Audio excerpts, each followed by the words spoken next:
Mrs. Salvacion, never po ba kayong nagkaroon ng galit, hinanakit o tampo kay Mrs. Matilda Mercado?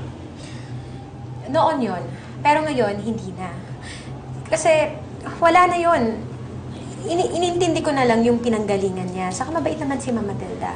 Minahal niya, saka inalagaan niya si Catherine. Nakausap niyo raw po si Mrs. Matilda bago daw po siya na ospital? Mama Matilda, pwede ko ba kayong makausap?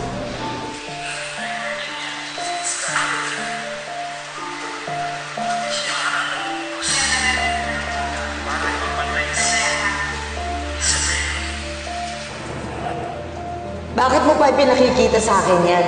Nakarating na sa amin yung bintang mo na gusto kang ipapatay ni Scarlett.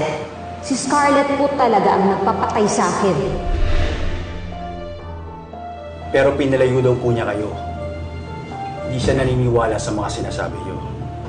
Dahil nasa inyo pa rin po yung ivory sculpture na inaakala ni Mrs. Mercado na bibilin po ito ng ibang tao.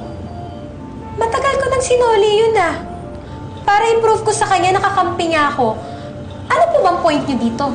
Isa, hindi mo kailangang sagutin ang tanong nila kung hindi mo gusto. Miss Salvacion, ayon po sa mga impormasyon po namin nakuha kay Mrs. Mercado bago po siya mamatay, pinipilit niyo daw po siya na paniwalain na si Scarlett Mercado ang hindi po tunay na Catherine. Pero hindi po siya naniniwala doon. Pinapaniwalaan po pa rin niya na mali kayo at gusto po niyang buhayin yung kidnapping case na laban sa inyo. Hindi ko alam yun. At Mrs. Salvacion, pinagbantaan niyo rin po siya na sasaktan ito kung ilalayo niya si Catherine sa inyo. My client is not obligated to answer such questions. Attorney, hindi totoo yun. Hindi ko sasaktan si Ma'am Matilda.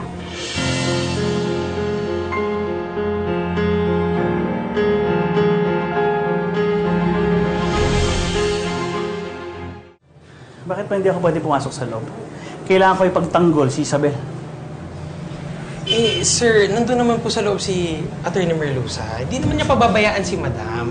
Saka, bawal po talaga ang relatives doon sa loob. Ilang beses ko na pinakikiusapan, wala. Hindi nga, si Isabel ang pumatay kay Matilda eh. Alam mo, wag lang nilang isisi si Isabel na siya ang pumatay kay Matilda. O hindi, ako na maglalagay sa kamay ko ng batas, ha? Ay, pagtanggol ko lang si Isa.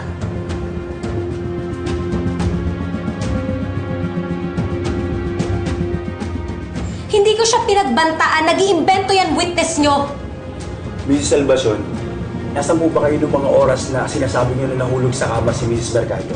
Nasanihin po na kanyang pagkamatay. Nasa reception. Sa reception? Ano pong ginagawa niyo sa reception? Excuse me po. Kayo po ata yung Philippine. Sige. Iiwan ko muna si Mama Matilda tapos bantayan mo, ha? Babalikan ko. Pero hindi ko alam kung sino ang nagpatawag sa akin doon. Hindi kayo naniniwala sa akin? Bakit kasi hindi nyo na lang itanong yung gusto nyong itanong? Ang dami-daming pinagdadaanan, isa lang naman yung gusto nyong puntahan. Isabel. Hindi attorney eh. Wala akong kinalaman sa pagpatay kay Mama Matilda. Kung meron mang taong gusto siyang mabuhay doon, isa na ako doon dahil may sasabihin siya sa akin. Kahit kailan, hindi ko magagawang patayin si Mama Matilda.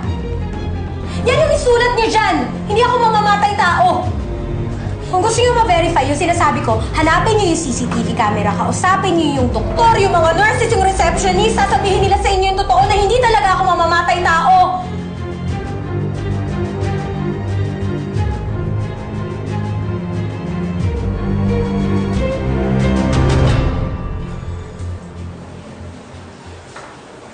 What happened? Are you okay? Attorney, what will happen next? Nothing. Sa palagay ko, hindi naman tutuloy ang reklamo laban kay Isabel.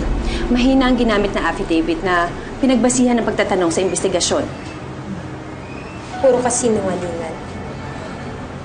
This is the work of Scarlett. At kapag nalaman niya na hindi ka napot, hindi ka nang titigil. Just say the word. I'll finish the job.